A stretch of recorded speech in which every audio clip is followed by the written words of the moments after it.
Okay, we're continuing with the Best of the West book by me, Pete Rogers. We're on part 62, so this is video number 62 from this book. And we're going through the scientists, the history of science in the West. Because science is really a Western thing. It came out of the Catholic Church. Here is Copernicus. He was really like a Catholic priest, Catholic deacon.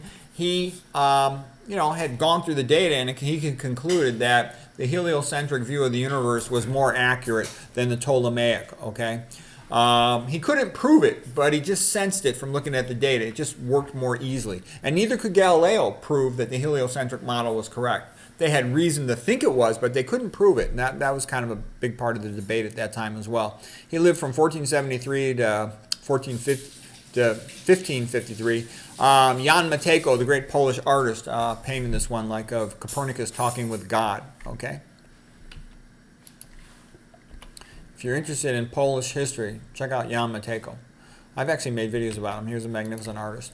Okay, here is Paracelsus. Paracelsus is sort of famous as being the father of pharmacology, the father of toxicology. And he's the one also that talked about the dose makes the poison, meaning that medications have to be given in precise dosages because what might be good at one level, therapeutic perhaps, at a higher level is no longer therapeutic. Okay, so you're going to hear Paracelsus' name a lot. And one of the reasons I'm showing you this is just so you could see all of this stuff came from the West. Okay? And that's why multiculturalism is such a joke. It's just designed to try to help make the West commit suicide and deny its history. No, the West is where it's at. Okay, here's Tycho Brahe, another great astronomer. Look, dressed up all rich. He came from a Lutheran family. Later on he worked with the Jesuits, the Catholics. Here is Johannes Kepler. He's the one who figured out that the orbits of the planets were ellipses. Okay, so you didn't need epicycles. Okay, and he's the guy, he famously said, "I'm just thinking God's thoughts after God." Okay, and these guys are all real religious. Okay, that's what's funny is the best scientists and researchers are all religious. Okay, it's not these atheists. They stink. They stink at everything. They stink at literature, and they stink at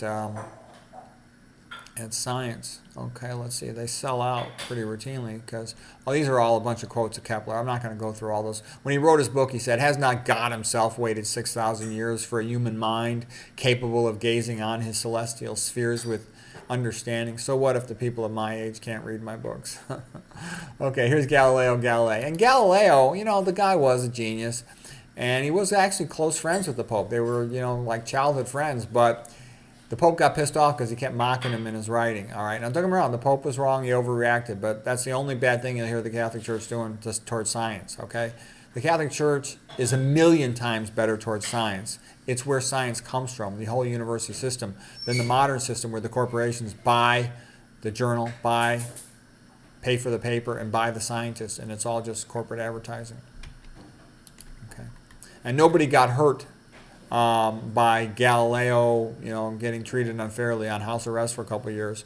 A lot of people are hurt by the modern lies that are put into the research. Okay, here's William Harvey, the Englishman physician who figured out that the heart's where it pumps blood. And that's what I'm laughing is it took to the 1600s AD to figure out that the heart's what pumps blood. That's what a joke the human mind is compared to God's mind. Okay.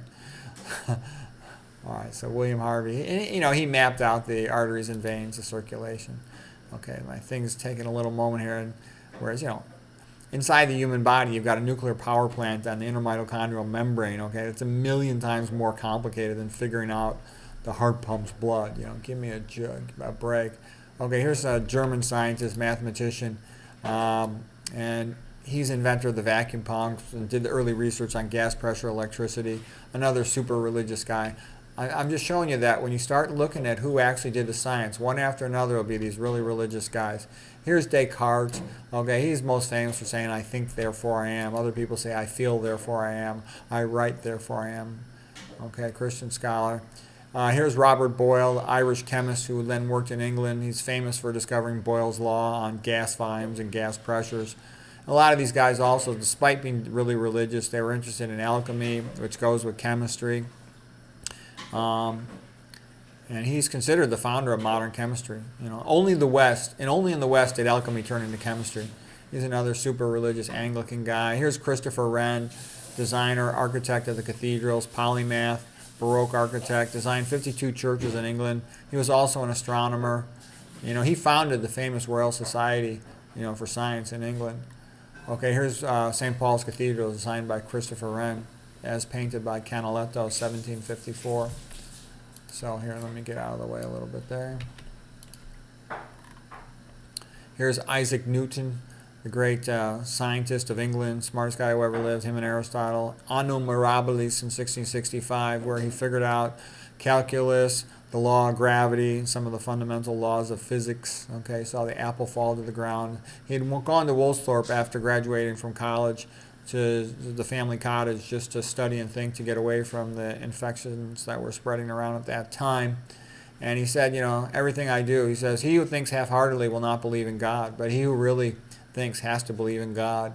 I have a fundamental belief in the Bible as the Word of God, written by those who were inspired. I study the Bible every day.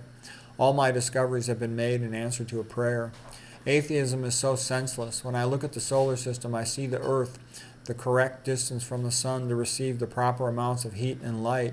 This did not happen by chance. Okay. And then here's just one more painting, The Alchemist, again by Jan Matejko, the great Polish artist.